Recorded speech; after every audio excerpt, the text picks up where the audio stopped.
नमस्कार, स्वदेश न्यूज की खास पेशकश में आप सभी का स्वागत है। मैं हूं आपके साथ भागीरथ साहू। देश में एक बार फिर कोरोना के आंकड़े डराने लगे हैं। बीते 24 घंटे में कोरोना के 3038 नए केस सामने आए हैं। इस दौरान 2069 लोग इस बीमारी से ठीक भी हुए हैं, जबकि 9 मरीजों की मौत हो गई है। वहीं आंकड़ों की बात करें तो पिछले एक महीने में नए केस में 9 गुना बढ़ोतरी हुई है। 3 मार्च को 334 नए केस सामने आए थे, जो 29 मार्च के बाद से रोजाना 3000 तक पहुंच गए। नए केस में हुई बढ़ोतरी के चलते पिछले एक महीने में एक्टिव केस में भी 7.5 गुना की बढ़ोतरी हुई है। 3 मार्च को एक्टिव मरीजों की संख्या 2686 थी, जो बढ़कर 21,179 हो गई है। ये संख्या अक्टूबर के बाद सबसे ज्यादा बढ़ी है। इससे पहले 23 अक्टूबर को एक्टिव केस 20,601 थे। वहीं मध्य प्रदेश की बात करें तो एक्टिव मरीजों की संख्या 100 के पार हो गई है। बीते 26 घंटे में 26 नए मरीज मिले हैं। राजधानी भोपाल की ही बात करें तो यहां 14 नए मरीज मिले हैं। इंदौर में 5, जबलपुर में 4 और ग्वालियर में 3 मरीज कोविड के सामने आए हैं। उधर छत्तीसगढ़ में बीते दिन एक कन्या छात्रावास में 19 छात्राएं संक्रमित पाई गई हैं।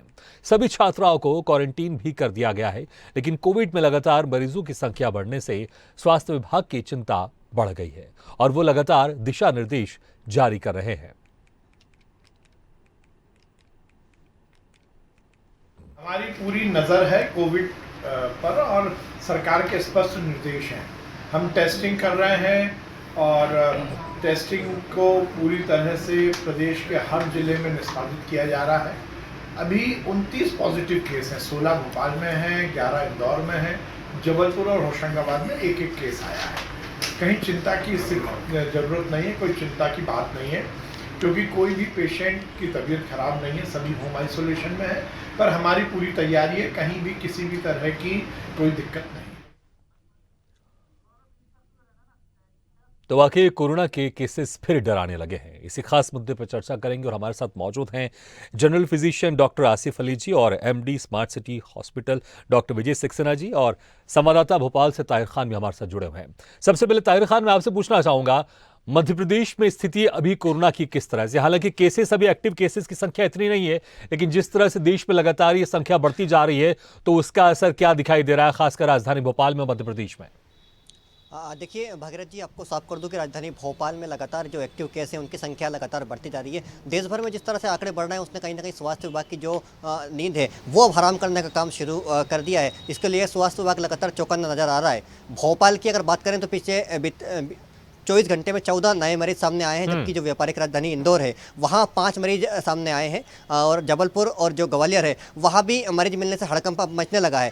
साफ तौर पे अगर देखा जाए तो पूरे मध्य प्रदेश में 101 एक्टिव केस हो गए हैं और जो पॉजिटिविटी रेट है वो भी 1.7 के पार पहुँच गई है। तो कहीं ना कहीं जो स्वास्थ्य उपकरण है उनकी लेकर सरकार लगातार सतर्क है। स्वास्थ्य विभाग से समन्वय बनाकर सरकार काम कर रही है और जो चिकित्सक हैं अब उनको सख्त हिदायत दी गई है कि जो काम है कोरोना के लेकर वो किया जाए। केंद्र सरकार ने भी सभी जो हॉस्पिटल हैं उनको मॉकड्रिल करने के लिए कहा है कि 10 और 11 अप्रैल को पूरे भारत में एक साथ मॉकड्रिल की जाए, जिसमें मध्य प्रदेश के जो हॉस्पिटल हैं वो भी शामिल रहेंगे। इस मॉकड्रिल में एक सभी का परीक्षण किया जाएगा, जिसमें ऑक्सीजन बेड, ऑक्सीजन, वेंटिलेटर, दवाओं का स्टॉक और जो बेड कोरोना के लिए चिन्हित किए गए हैं उनका मॉकड्रिल करेगा। और वो जो मॉकड्रिल होगी उसके बाद उसका जो डाटा और जो निष्कर्ष निकल के आएगा उसको कोविड-19 पोर्टल पर सभी जो अस्पताल हैं उनको अपलोड शाम तक करना होगा। ये हिदायत को केंद्र सरकार की तरफ से दी गई है। तो उसको लेकर लगातार सरकार सतर्क है और जो केस बढ़ रहे हैं उसको लेकर सरकार की ओर से भी अपील की जा रही है। जो चिकित्सक हैं वो भी अपील करते हुए नजर आ रहे हैं कि जो मास्क हैं उसको पालन करें। जी, तो स्वास्थ्य विभाग की तरफ से यहाँ पर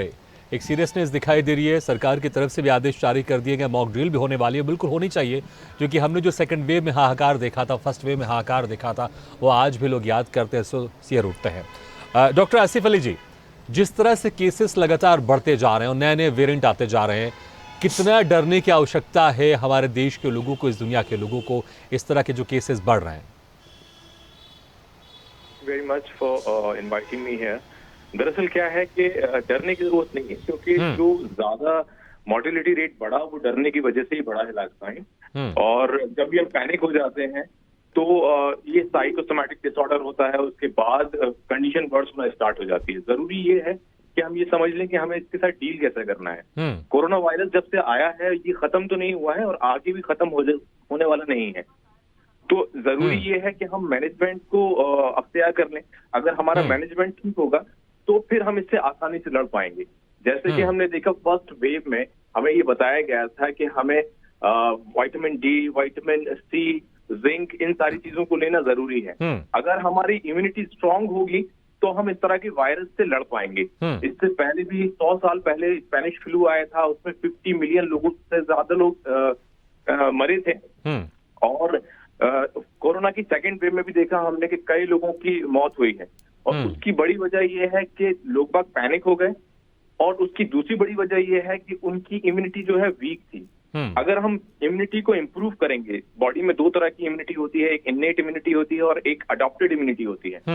तो जो अडॉप्टेड इम्यूनिटी होती है वो स्पेसिफिक इम्यूनिटी मानी जाती है, वो इस तरह के वायरस से लड़ने के लिए बनाई गई होती है बॉडी के अंदर। और अडॉप्टेड इम्यूनिटी को इम्प्रूव करने के लिए जो सबसे इंपॉर्टेंट चीज होती है वो विटामिन डी होता है। अगर आपकी बॉडी में विटामिन डी की मात्रा 50% होगी तो आपकी बॉडी इनफ स्ट्रांग होगी इस तरह के वायरस से लड़ने के लिए।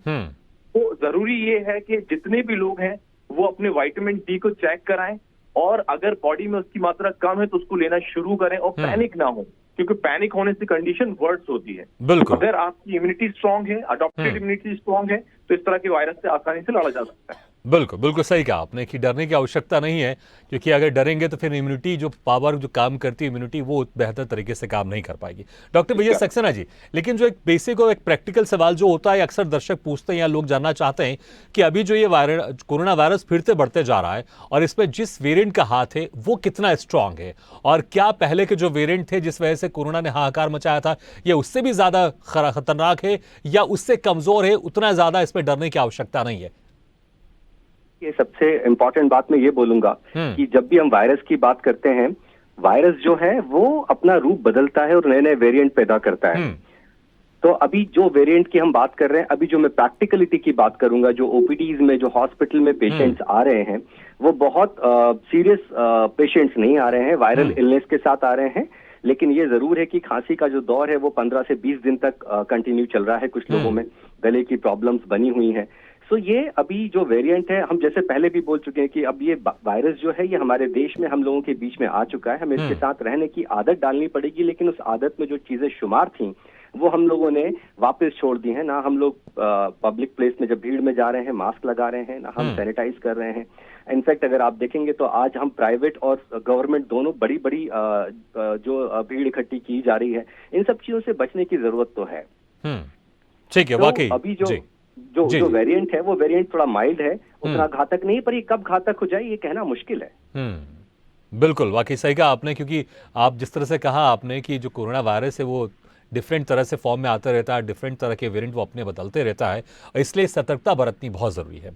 ताहिर, एक सवाल आपसे भी करना चाहूँगा कि ठीक है आपने बताया कि सरकार की तरफ से सभी हॉस्पिटल में मॉक ड्रिल की जा रही है, लेकिन क्या सरकार की तरफ से अभी कोई दिशा निर्देश जारी किया गया है या फिर कोई दिशा निर्देश बहुत जल्द जारी किया जाएगा जो कोविड प्रोटोकॉल के नियमों का पालन करवाने के लिए? जैसे हमने बीच पर देखा था जब कोरोना के केसेस बहुत अत्यधिक थे तो लोगों को कोरोना प्रोटोकॉल पालन करने के लिए मजबूर भी किया जा रहा था और इसके लिए बाकायदा एक सिस्टम भी बनाया था।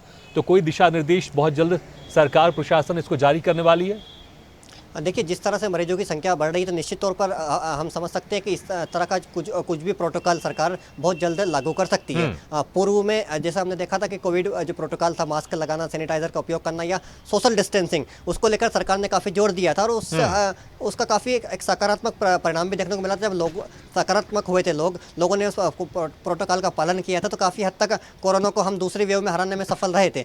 लेकिन उसके बाद लोगों ने प्रोटोकॉल का पालन करना धीरे धीरे छोड़ दिया और सरकार की जो शक्ति थी वो भी कहीं ना खत्म हो गई थी। जो नाइट कर्फ्यू था वो भी खत्म हो गया था। उसके बाद लगातार भीड़ भाड़ बढ़ने लगी। त्योहारी सीजन है तो मार्केट में भी भीड़ उमड़ रही है और जो लोग हैं वो सर्दी खांसी से ग्रस्त होने के बाद कहीं ना कहीं लापरवाही करते हैं और मेडिकल से ही दवा खरीद कर बिना चिकित्सीय सलाह के दवाइयाँ खाते हैं। उससे जो बीमारियां हैं वो बढ़ रही हैं, उसके बाद वो कहीं ना कहीं कोरोना का रूप हो रहा है। तो यहाँ पर लोगों को भी समझने की जरूरत होगी। लोगों के बीच में आपने किसी तरह का कोई एक चिंता की लकीर आपने देखी है, चिंतित देखा आपने लोगों को कि कोरोना के केसेस बढ़ रहे हैं, लोग इससे थोड़े सतर्क हो रहे हैं, या फिर वही जो लापरवाह रवैया है, क्योंकि बहुत समय से कोरोना बिल्कुल एक तरह से शून्य हो गया था, वही रवैया अभी भी आप दिखाई दे रहे हैं पब्लिक के बीच में?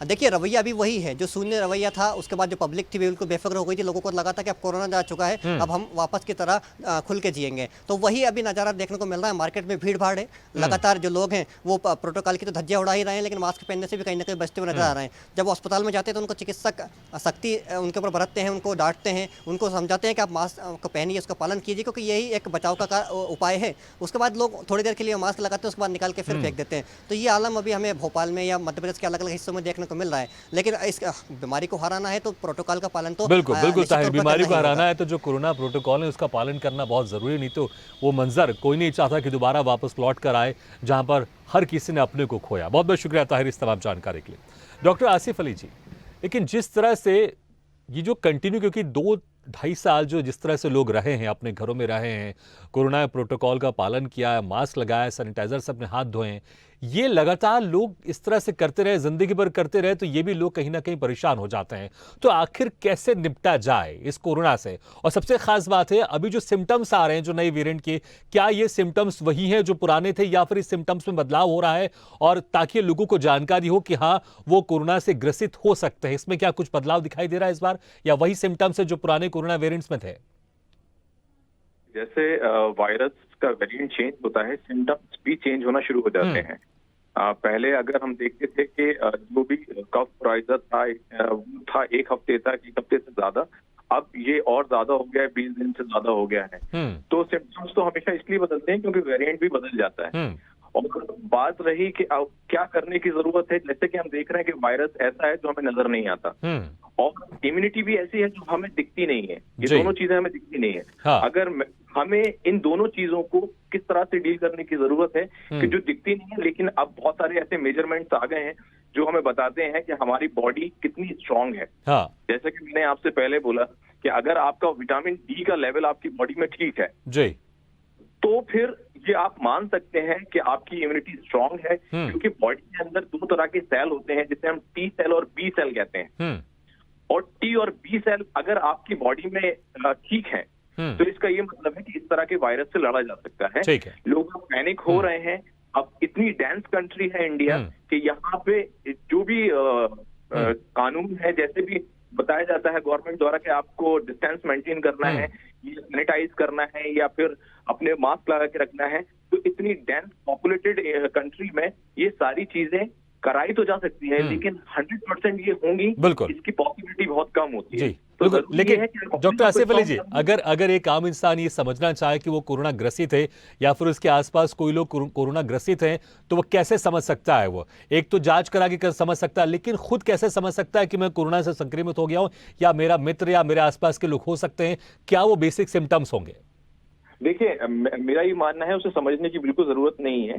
कोरोना अब आ चुका है इंडिया में 2019 से। हाँ। अब हम ये मान लें कि किसी को भी जनरल कफ कोराइजा है तो वो खुद ये मान ले कि उसे कोरोना है, और अगर उसे कोरोना है तो वो ट्राई करे कि दूसरे को ना हो, इसलिए वो डिस्टेंस मेंटेन करे, मास्क को पहन के रखे। हाँ। और बस वो खुद ही ये सोच ले कि है, अगर उसे जनरल कफ कोराइजा भी है तो उसको मानना चाहिए कि उसे कोरोना है, क्योंकि कोरोना गया नहीं है और अब हर दूसरे इंसान में कोरोना आ चुका है।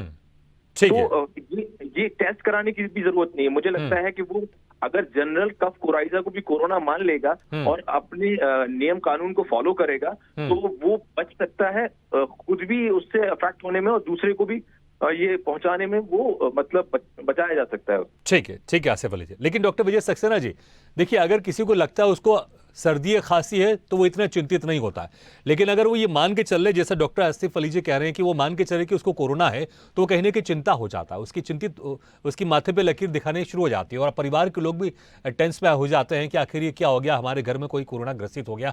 आसपास के लोग भी बड़े सख्ते में हो जाते हैं।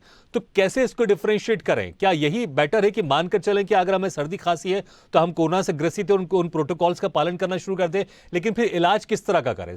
नॉर्मल सर्दी खांसी का करें या फिर कोरोना का करें? इसको, ये जो भ्रांति, थोड़ा सा आप इसको दूर कीजिएगा। और बिल्कुल बात यही है कि कोरोना भी वायरल इलनेस है जो नॉर्मल वायरसेस हैं उसी तरह की इलनेस के साथ कोरोना प्रेजेंट कर रहा है, और अभी भी जो है वो एक तेज बुखार के साथ, गले में दर्द के साथ, थोड़ा सर्दी जुकाम खांसी के साथ कोविड प्रेजेंट कर रहा है, बॉडी में पेन है।